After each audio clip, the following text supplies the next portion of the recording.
Jeshi la polisi mkoa wa Mara leo limetoa taarifa kwa umma kuhusu hali ya ulinzi na usalama ndani ya mkoa wa Mara na kusema kwamba hali ya ulinzi na usalama ndani ya mkoa wa Mara iko shwari, na ushwari huu unatokana na operation mbalimbali ambazo zipo operation zilizolenga kupambana na uhalifu, nyingine zililenga kubaini, kuzuia na kutanzua uhalifu kupitia kamisheni ya ushirikishwaji jamii yenye miradi mingi. Akizungumza, kamanda wa jeshi la polisi mkoa wa Mara SACP Pius Rutumo amesema, ndugu wanahabari na wananchi wa mkoa wa Mara kwa ujumla, hali ya ulinzi na usalama mkoa wa Mara inaendelea kuwa shwari na wananchi waendelee na majukumu yao ya kujipatia kipato kwa amani na utulivu.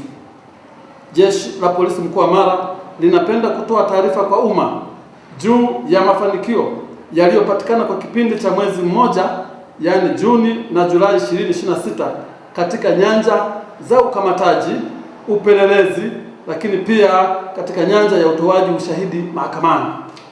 Kwa kipindi tajwa, jumla ya washtakiwa 149 walifikishwa mahakamani, ambapo hadi sasa washtakiwa 85 wameshahukumiwa na kutiwa hatiani, na kati yao washtakiwa 5 wamehukumiwa vifungo vya muda mrefu jela kwa makosa ya kubaka na kosa la unyang'anyi wa kutumia silaha za jadi ambazo ni nondo. Washtakiwa hao waliohukumiwa kifungo cha muda mrefu ni kama ifuatavyo: Juma Busa Mwita mwenye umri wa miaka 39, mkulima na mkazi wa kijiji cha Nyaburundu wilaya ya Bunda, alihukumiwa kifungo cha maisha jela na mahakama ya wilaya ya Bunda kwa kosa la kumbaka mtoto wa umri wa miaka 6. Lakini Zabron Joseph mwenye umri wa miaka 34, mkazi wa kijiji cha Hunyari wilaya ya Bunda, alihukumiwa na mahakama ya wilaya ya Bunda kifungo cha miaka 30 jela pamoja na kulipa fidia ya shilingi milioni 1 kwa kosa la kubaka na kumpa mimba mwanafunzi wa umri wa miaka 14 ambaye ni mtoto wake wa kambo.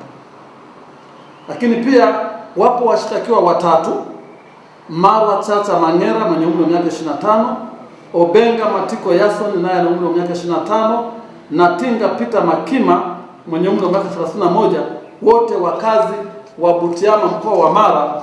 Hawa walihukumiwa wote kwa pamoja, walihukumiwa kifungo cha miaka 30 jela na mahakama ya wilaya ya Butiama kwa kosa la unyang'anyi wa kutumia silaha za jadi, yani nondo. Jeshi la polisi mkoa wa Mara linatoa wito kwa wananchi wenye nia njema na wenye mapenzi mema na jeshi la polisi kuendelea kutoa taarifa za kubaini, taarifa za kuweza kuzuia na kutanzua uhalifu, kwani jeshi la polisi mkoa wa Mara litaendelea kuwalinda na kuwahifadhi watoa taarifa pasi na kuwaumbua. Asanteni sana kwa kunisikiliza. Wakati huo jeshi la polisi linathibitisha kutokea kwa tukio la kufa maji la mtu mmoja anayejulikana kwa majina ya Christopher Mgasa Makunja mwenye umri wa miaka 30, anaishi katika kata ya Nyakato manispaa ya Musoma, lililotokea tarehe 18 mwezi Julai 2026 majira ya saa 2:30 za asubuhi katika mwaro wa Mgobero uliopo manispaa ya Musoma mkoa wa Mara. Kwa majina naitwa Madenge Sinbad Omari, mwenyekiti wa serikali ya mtaa Mgobero. Asubuhi ya leo tuliona mwili wa mtu ambaye asiyefahamika katika mwaro wetu wa Mgobero hapa. Kwa mujibu wa taarifa tulizopata kwa wananchi waliokuwa karibu, tulikwenda kutoa taarifa polisi. Polisi wakaja katika eneo la tukio kwa kushirikiana na wananchi na wenye viti wa serikali za mitaa na mtendaji wetu, tuliweza kutoa mwili katika maji na kuweka nje kwa ajili ya utambuzi. Baadaye ilifahamika kwamba mtu huyo ni maeneo ya Nyakato. Kwa hiyo amechukuliwa, amepelekwa hospitali kwa ajili ya taratibu zingine za serikali. Kwa jina langu mimi naitwa Turuki Sare Makongo. Ni mwenyeji wa Musoma mjini hapa kata hii ya Mgobero, lakini pia najishughulisha hapa maeneo haya, tunaosha magari, tuna kaushi yetu, tunaosha magari hapa. Tukio kweli limetokea kwa sababu hata mimi nilikuwa nakuja kwa ajili ya kufanya kazi maeneo yangu ya kuosha magari.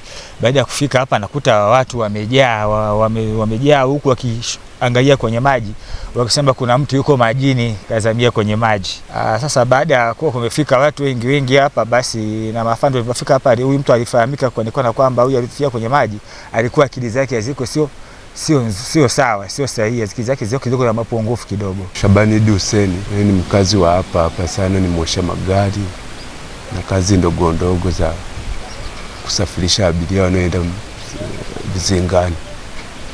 Kwa mwili kwa kweli mimi nimeuona, lakini sio kuona kwangu ndio ile asubuhi tu nilipokuwa nimepata mwangaza wa kutoka maeneo haya ndio kuona mwili.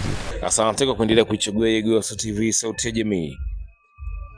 Mimi ni Tonado, chumba cha habari yupo Dekawa John. Endelea kutufuatilia pia katika kurasa zetu za mitandao ya kijamii, iwe ni Facebook, Instagram, Twitter na X pamoja na TikTok. Kote tunatambulika kama Yegowasu TV.